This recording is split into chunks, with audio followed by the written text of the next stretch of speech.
تو میں تھوڑا سا اس کا انٹروڈکشن کرا دوں. جی کرا دیں. یہ گاؤں گنیش کہلاتا ہے. یہ گنیش کا گاؤں اچھا ہنزا کی سب سے پہلی آبادی ہے, فرسٹ سیٹلمنٹ آف ہنزا.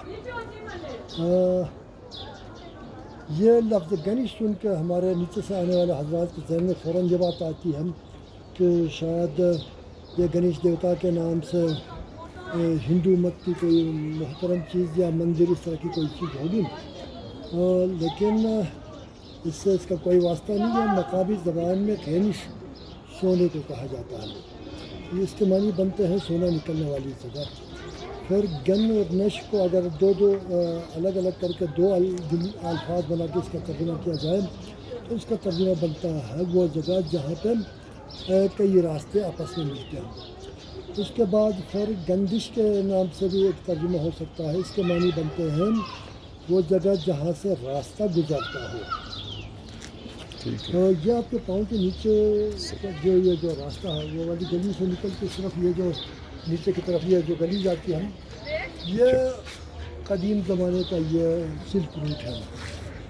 جب یہاں پہ کوئی سڑک کوئی گاڑی وغیرہ کچھ نہیں تھا تو لوگ پیدل سفر کیا کرتے تھے. گھوڑے خچر اونٹ وغیرہ استعمال کرتے تھے سفر اور برداری کے لیے. تو یہ جو جہاں پہ لڑکے بیٹھے ہوئے ہیں ان کے پیچھے جو چھوٹا سا دروازہ نظر آ رہا ہے وہ یہاں کا کاروان سرائی ہوا کرتا تھا. آنے جانے والے حضرات اس کمرے میں یہ 14x16 کا کوئی شاید کمرہ ہوگا تو یہاں پہ آنے جانے والے حضرات اس کمرے میں اسٹے کیا کرتے تھے. اور ان کے گھوڑے خچر یا اونٹ وغیرہ ہوتے تھے تو ان کو باندھنے کے لیے یہاں پہ استبل سے بنا ہوا تھا. یہاں ان کے گھوڑے بندھے جاتے تھے. وہ جو ہکس ہیں اب بھی نظر آ رہی ہے وہ ان کے اندر ان کی رسیاں بندھی جاتی تھیں. ٹھیک ٹھیک. یہ ایک فورٹیفائڈ یعنی قلعہ بند گاؤں تھا, یعنی آج سے 1400 سال پہلے, جسے آپ دور جہالت کہتے ہیں. جہالت کے زمانے میں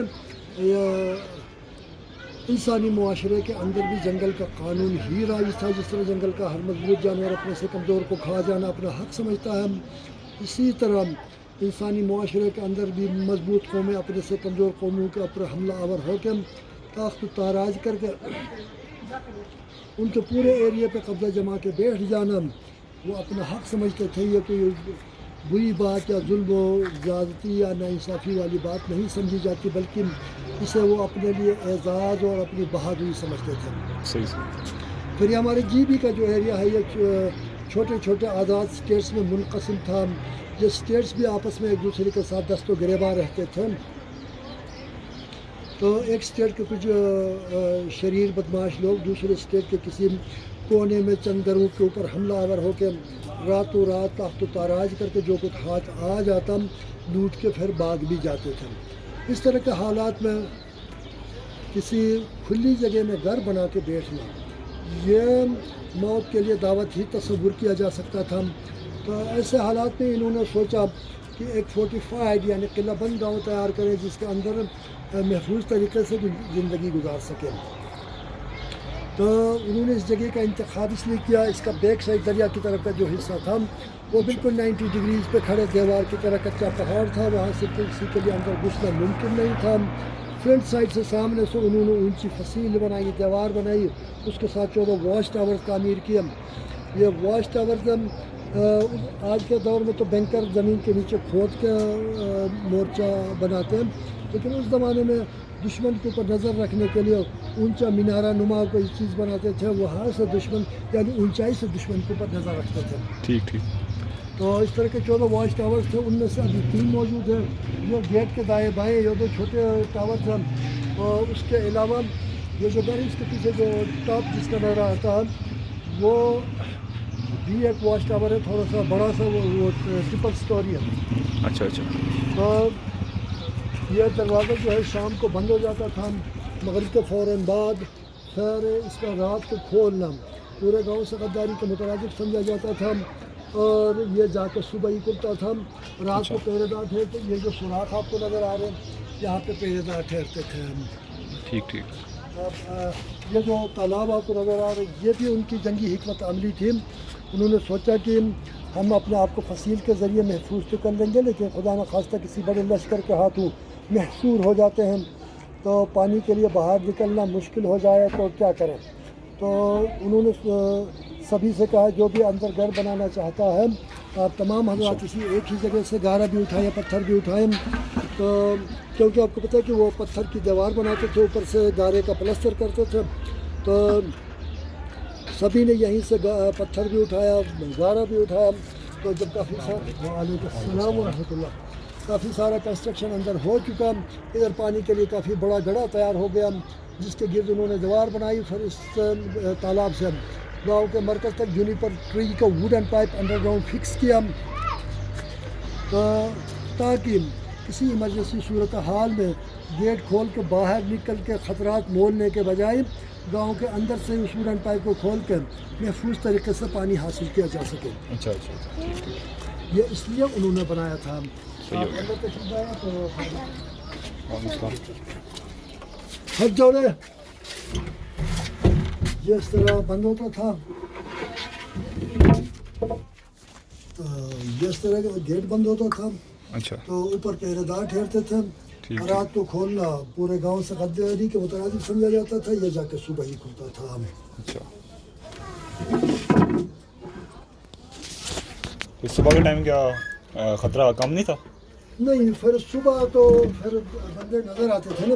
اچھا. شام کو چھپ کے کوئی بیٹھا ہو پھر اندر گھسنے کی کوشش کرو یہ اس طرح کے وہ زیادہ خطرات ہوتے تھے. اچھا تو اس گاؤں کے اندر جناب 7 چھوٹے چھوٹے قدیم مساجد بھی ہیں.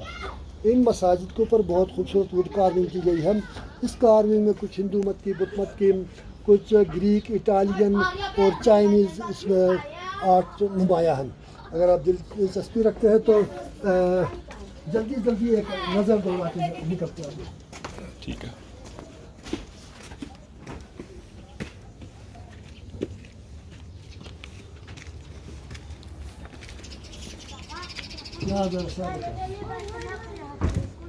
ٹھیک ٹھیک.